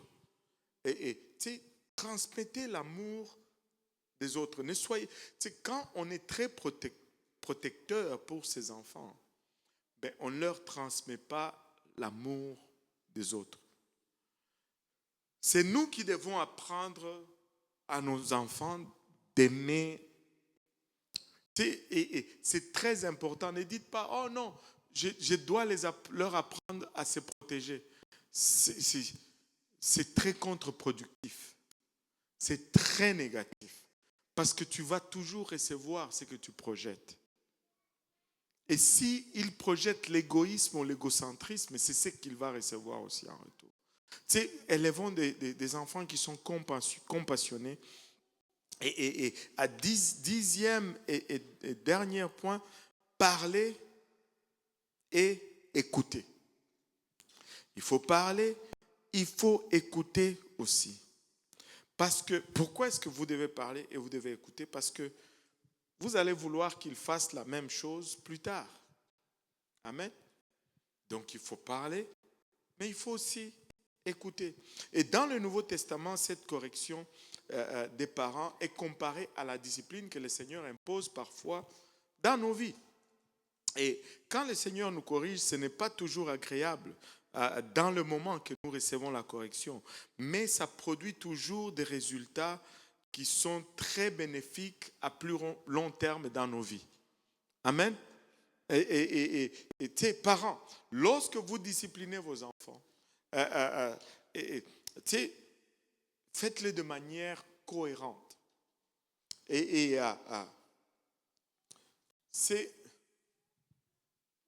dites pas des choses comme si tu ne ramasses pas tes souliers et tu n'ailles pas les ranger, quand le camion poubelle va venir là, je vais te jeter dans le camion poubelle, tu vas voir. Tu sais bien que tu ne vas pas le jeter dans le camion poubelle. Alors ne dis pas ça. Ou, si tu ne ranges pas tes souliers, je vais appeler la police qui va t'arrêter. Maman Nangaï, toute une voiture de police pour ranger les souliers. Donc, on n'est déjà pas à une bonne place. Allô?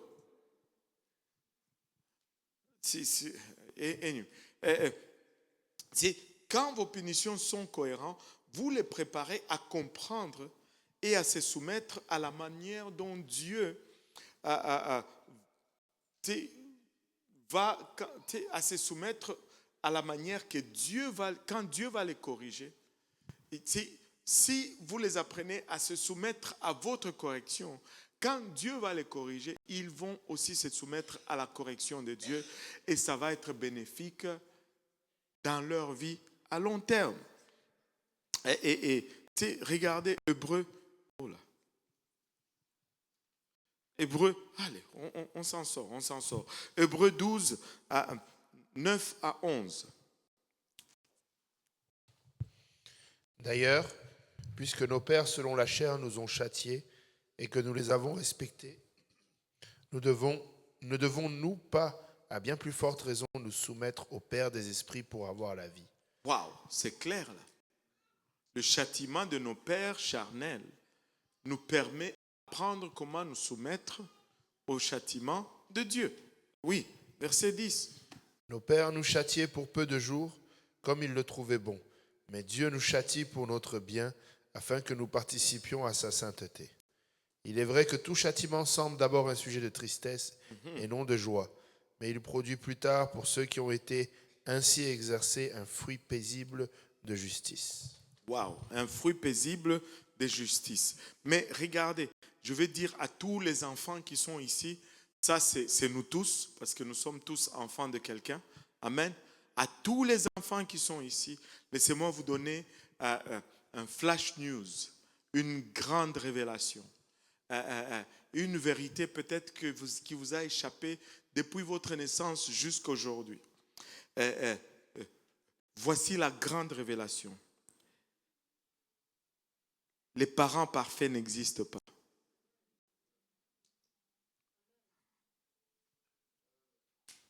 Waouh!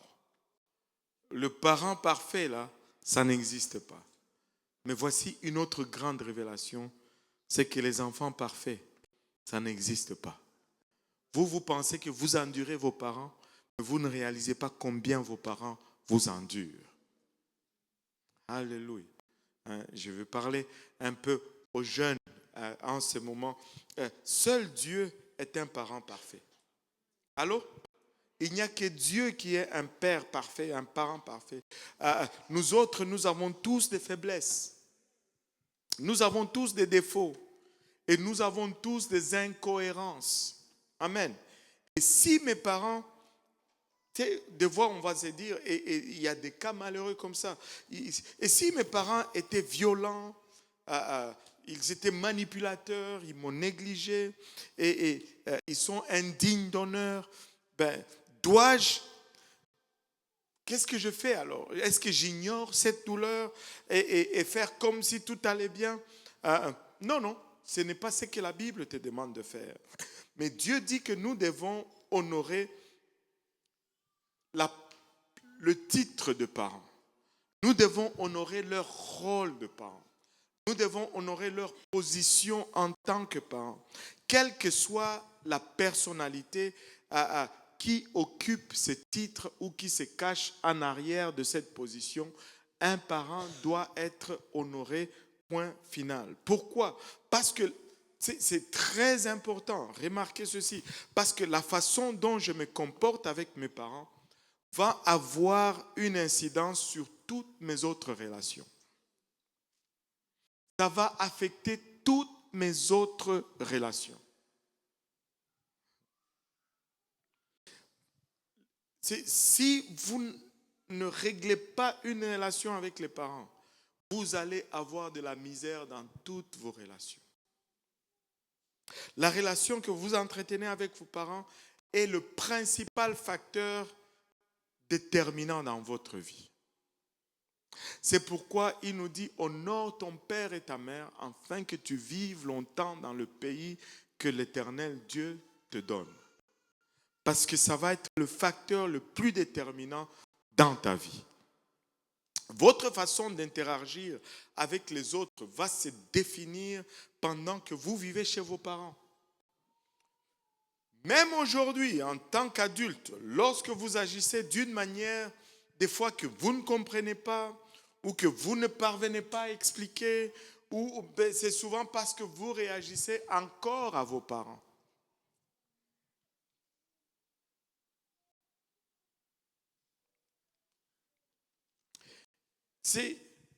Beaucoup de mariages ont été ruinés parce qu'un conjoint n'a jamais réglé ses problèmes de relation avec ses parents.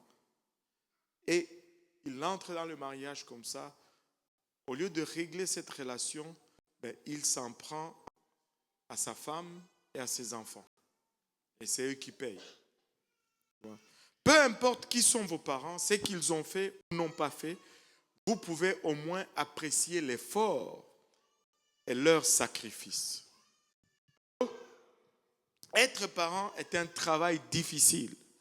Avez-vous remarqué comment, c'est quand on est jeune, on pense que nos parents ne savent rien, mais quand on entre dans notre mariage, on réalise combien nos parents étaient sages, ils connaissaient tous tout, et combien ils avaient raison.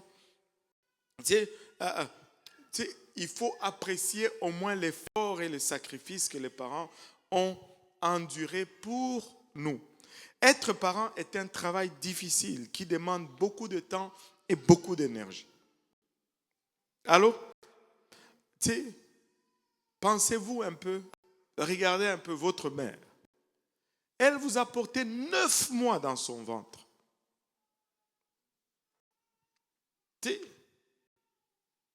Observez un peu les femmes enceintes. Surtout si c'est l'été. Elles souffrent avec la chaleur. Elle doit porter ses bébés. Et puis toi, tu nais aujourd'hui, tu oses lever ton nez. Mais non. La douleur que cette femme endure pour que tu naisses, s'il te plaît. S'il te plaît. Les parents payent un prix élevé pour que nous soyons dans cette vie.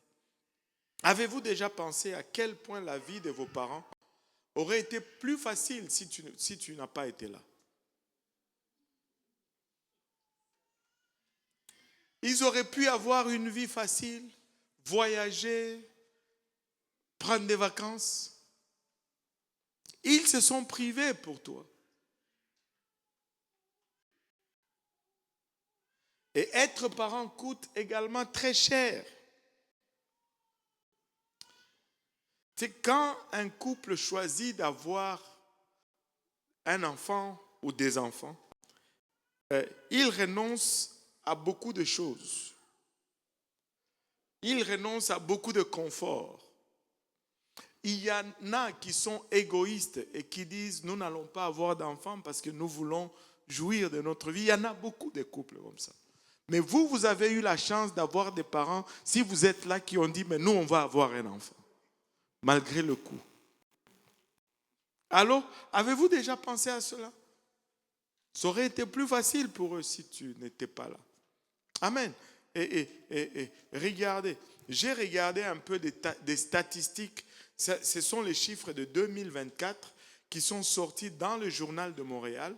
Si vous allez sur le net, vous tapez, vous allez trouver ces statistiques. Ça se trouve dans le journal de Montréal, que en 2024, c'est que ça coûtait pour élever un enfant. En 2024, pour loger un enfant, ça coûte par an, les coûts estimés est à peu près de 4 825 $.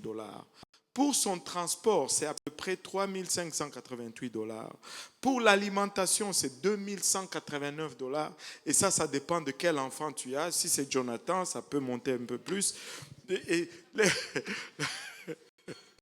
le vêtement, c'est 1015 $ par année. L'éducation et frais de garde, c'est à peu près à 1513 par année. La santé et les soins personnels, c'est à peu près 704 $ par année. Les loisirs et dépenses divers, 1982 $ par année.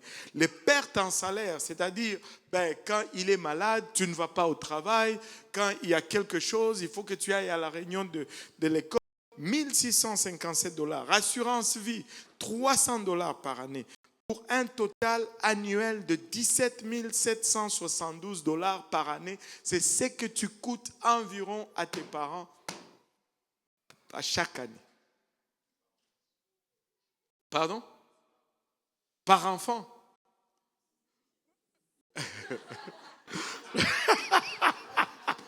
Le frère Jean-Yves est en train de se dire, tiens, j'allais être déjà millionnaire là. Tu as combien? 6? Bon. Tu aurais dû déjà être millionnaire là. Maintenant, si on considère ces calculs et qu'on regarde pour élever un enfant de 0 à 22 ans, c'est-à-dire à peu près où il est en train de finir l'université, ou il a fini l'université, ça coûte, attachez-vous bien, 390 000 $, 979 par enfant. Donc, si vous êtes à 4, vous avez déjà ruiné le rêve de vos parents d'être millionnaires. Il faut honorer les parents. Allô? Il faut honorer les parents. Ils ne sont pas parfaits. Ils ont fait des erreurs, mais pour l'amour du ciel, si vous mettez dans la balance le nombre de choses qu'ils ont bien fait et les erreurs, je pense que si tu es là, ben c'est parce qu'ils ont quand même fait de bonnes choses. Allô? Alléluia. Est-ce qu'on peut applaudir pour nos parents? On peut applaudir pour nos parents.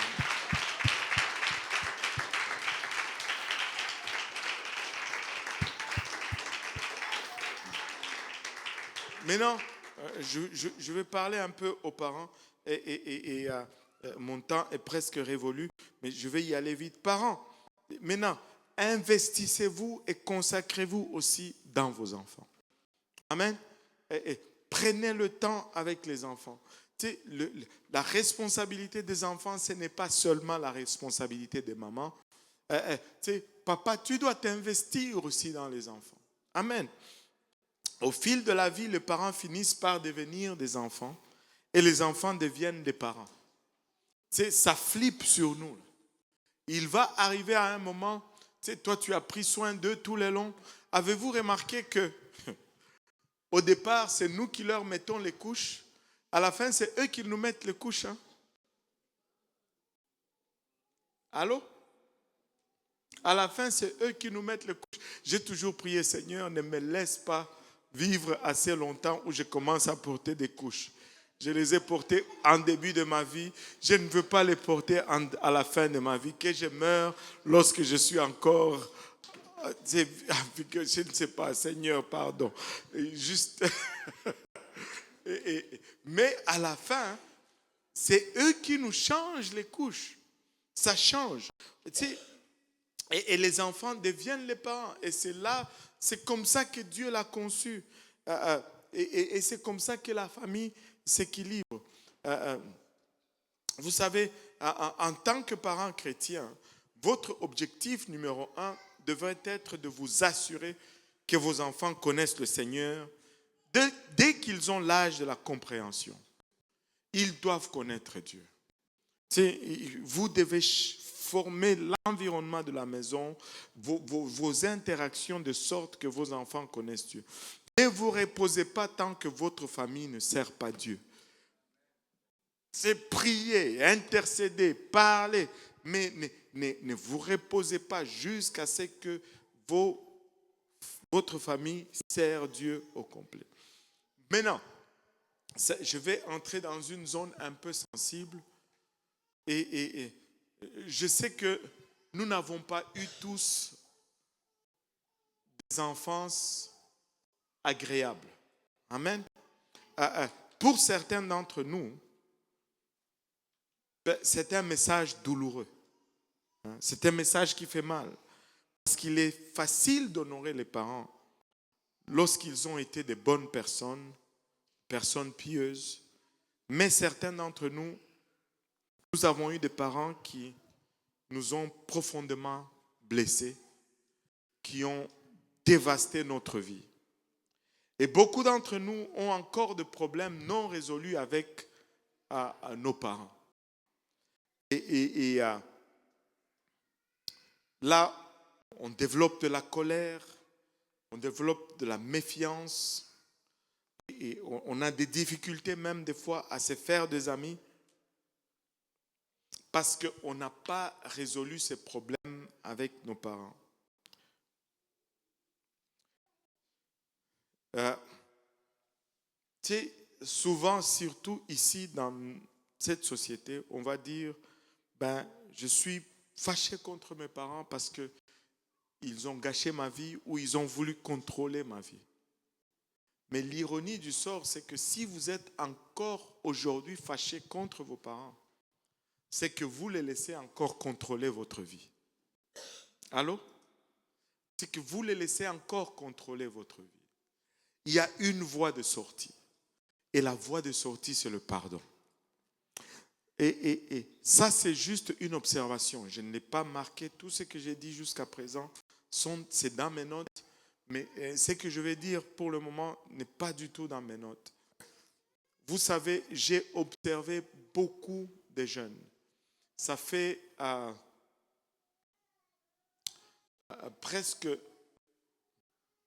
ça fait plus de 20 ans que je sers dans le ministère. Et j'ai eu le privilège de travailler avec beaucoup de jeunes. Mais j'ai observé une chose qui se répète toujours. C'est tous les jeunes qui ont eu des problèmes avec leurs parents et qui ne pardonnent pas leurs parents, ils répètent les mêmes erreurs que leurs parents ont fait. J'ai vu des jeunes qui étaient fâchés contre leur père parce que leur père battait leur maman ou traitait mal leur maman. Ils sont fâchés contre leur père. Mais ils se marient et eux aussi, ils commencent à traiter de la même façon leurs femmes et même leurs enfants. Tu sais, l'offense, c'est le crochet que l'ennemi va utiliser pour nous accrocher. Et le pardon, c'est la seule façon d'obtenir une vraie délivrance. Et vous savez, les gens qui sont les abuseurs, les gens qui vont abuser les gens, vous allez voir que très souvent dans leur passé, ils ont aussi été abusés. Mais parce qu'ils n'ont pas pardonné, ils vont reproduire la même chose. Parce qu'un esprit ne se reproduit pas avec un autre esprit. Un esprit va se reproduire avec notre chair. C'est pourquoi le diable nous cherche, nous hante. Parce qu'un esprit va se reproduire avec la chair. Et ça prend l'offense. Il va s'aimer l'offense en toi. Et si tu ne te débarrasses pas de cette offense, si tu ne demandes, si tu ne pardonnes pas, tu vas reproduire le même esprit qui t'a lésé. C'est pourquoi Dieu nous enseigne que le pardon est inconditionnel. Tu dois pardonner parce que c'est ce qui te fait du bien. C'est ce qui te délivre d'abord. Et si tu ne pardonnes pas, tu es lié à reproduire le même esprit. Tu vas refaire la même chose. Il faut que tu pardonnes. Amen. Et tu sais, si vos parents, si tes parents t'ont abandonné d'une manière ou d'une autre, si tes parents t'ont délaissé d'une façon ou d'une autre, laisse-moi te dire ceci, tu es une personne spéciale. Et ce n'est pas une ironie, ce n'est pas une moquerie, tu es une personne spéciale parce que la Bible me dit que Dieu lui-même assume la responsabilité des enfants abandonnés. Et regardez Psaume 27, verset 10. Car mon père et ma mère m'abandonnent, mais l'Éternel me recueillera. Car mon père et ma mère m'abandonnent, mais l'Éternel me recueillera. L'Éternel me recueillera. L'Église est une famille qui durera plus longtemps que notre famille physique. Je ne sais pas si vous avez déjà pensé à cela. L'Église est éternelle, mais notre famille physique est temporaire. Et en termes d'éternité, elle est bien plus importante. Amen. Et si vous avez des blessures dans votre vie à cause de votre éducation, à cause de votre milieu familial, impliquez-vous dans la famille de Dieu à travers l'Église. C'est la bonne place pour guérir vos blessures. Psaume 68, verset 7. Je suis en train de conclure. J'arrive à la fin. Amen. J'arrive à la fin. Il me reste juste à peine une moitié de page. Dieu donne une famille à ceux qui étaient abandonnés.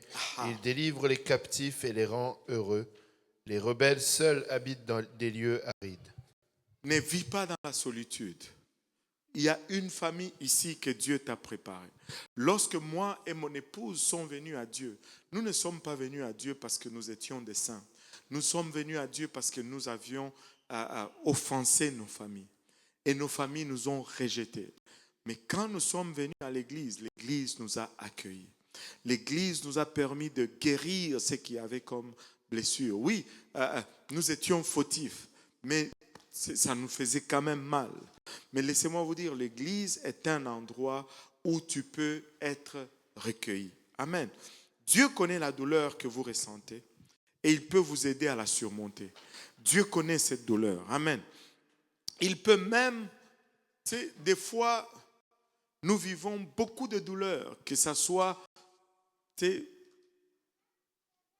parents-enfants, parents-parents, ou enfant parent. Et nous vivons des douleurs, mais Dieu ressent ces douleurs. Nous n'avons pas un souverain sacrificateur qui est étranger à nos douleurs. Et il sait ce que nous traversons. Amen. Et la chose que je veux vous dire ici, c'est qu'il peut même tirer quelque chose de bon de cette douleur si vous le laissez faire. Très souvent, nous allons gaspiller notre douleur parce que nous voulons la consommer ou la corriger en dehors de Dieu. Mais si nous la mettons entre les mains de Dieu, Dieu sait comment rentabiliser nos douleurs. Dieu sait comment les utiliser et nous amener à une place où nous aidons les autres qui vivent la même chose. Amen. Jean 9, versets 2 à 3, je vais juste lire rapidement, c'est le dernier verset. Ses disciples lui firent cette question: Rabbi, qui a péché, cet homme ou ses parents, pour qu'il soit né aveugle? Mais regardez la réponse du Seigneur. Jésus répondit: ce n'est pas que lui ou ses parents aient péché, mais c'est afin que les œuvres de Dieu soient manifestes en lui. Soient manifestées en lui. En d'autres termes, c'est au-delà juste d'un péché ou de quoi que ce soit. Laisse que la gloire de Dieu soit manifestée dans la souffrance que tu traverses. Laisse Dieu utiliser cette souffrance. Dieu a un plan. Peu importe ce que tu traverses. Dieu a un plan. Peu importe les erreurs que tu as commises. Dieu peut rentabiliser ces erreurs. Dieu peut le rendre utile. Juste un poème, le plan de Dieu. Tu es qui tu es pour une raison.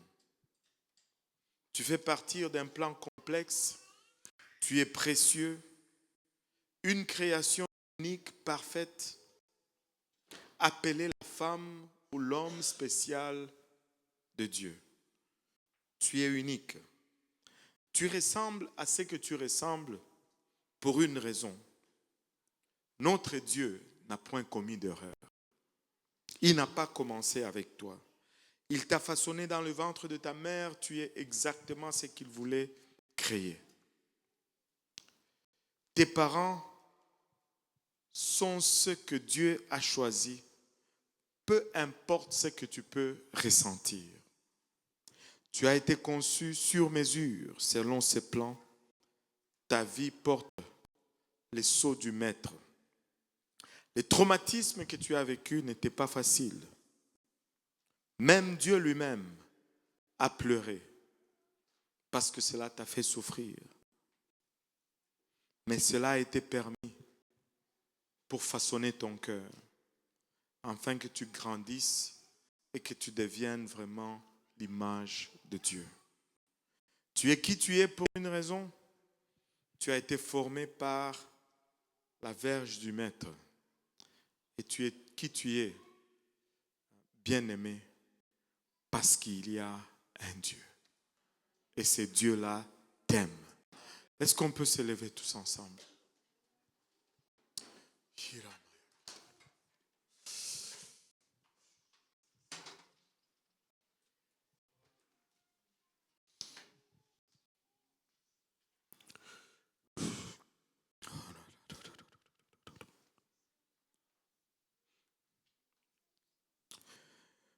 Dieu veut t'amener à cette place où tu ne regardes plus derrière toi avec condamnation, ou que tu ne regardes pas devant toi avec peur et que tu ne contemples pas ton présent avec incertitude. Tu es précieux à ses yeux. Ce que tu traverses, il a permis. Il peut utiliser même tes erreurs pour parfaire ou rendre à perfection l'œuvre qu'il a commencée en toi. Si tu lui faisais juste un peu confiance. Si tu lui faisais juste un peu confiance. Il est maître de temps, il est maître des circonstances. Il sait exactement où il te mène. tu ne peux voir que partiellement. Mais lui, il peut voir totalement. Tu ne peux comprendre que partiellement. Mais lui, il est omniscient, il a toute connaissance. Abandonne-toi entre ses bras et laisse-le te conduire. Laisse-le essuyer tes larmes et te serrer dans ses bras et réécrire ton futur. Il ne t'a pas abandonné, il ne t'a pas oublié. Il t'aime. Tu n'es pas une erreur. Tu es l'objet de son affection. Et il t'aime. Il t'aime comme tu es. Et fais-lui confiance et il va t'amener à la bonne place. Amen. Si on peut élever nos voix et le remercier pour un moment. Est-ce qu'on peut élever nos voix et le remercier pour un moment?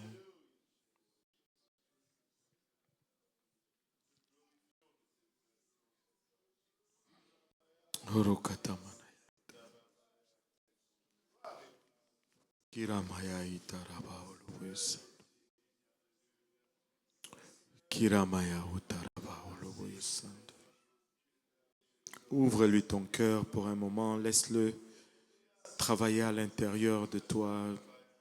Abandonne-lui tes souffrances, tes préoccupations. Juste permets-le de te toucher pour un moment. Alléluia.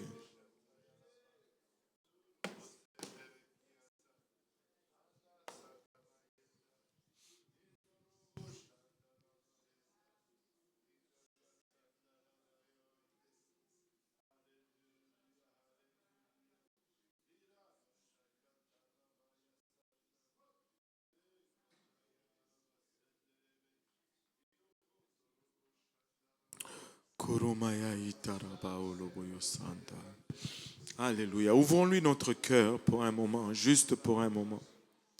Alléluia. Permettons-le de toucher le profondeur de notre âme. Alléluia. Qu'il puisse, alléluia, penser cette âme qui saigne et qu'il puisse essuyer ses larmes. Et qu'il puisse nous consoler comme lui seul peut le faire. Il a bachata. Koromayaita. Koromayaita rabaholoboyosan. Il est l'auteur et le rémunérateur de notre foi. Et il va mener à perfection. Alléluia. Il va mener à perfection. Il va mener à perfection ce qu'il a commencé en toi. Horokatamanayita. Kiramayaita rabaholoboyosan. Au nom de Jésus, au nom de Jésus, au nom de Jésus, pouvons-nous le remercier pour un moment? Pouvons-nous lui rendre grâce?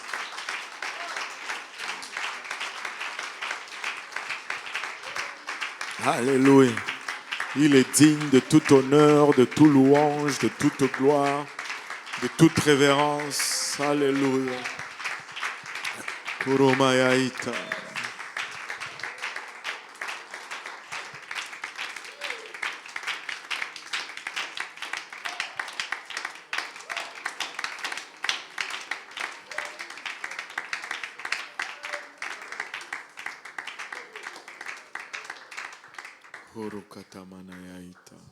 Alléluia. Que le Seigneur vous bénisse, que le Seigneur vous fortifie, qu'il vous garde sur le chemin de retour. Et n'oubliez pas, mercredi prochain, on sera en haut pour le séminaire sur le mariage et on va en faire la promotion encore dimanche. Alléluia. Serre la main de ton voisin, dis-lui que le Seigneur t'aime.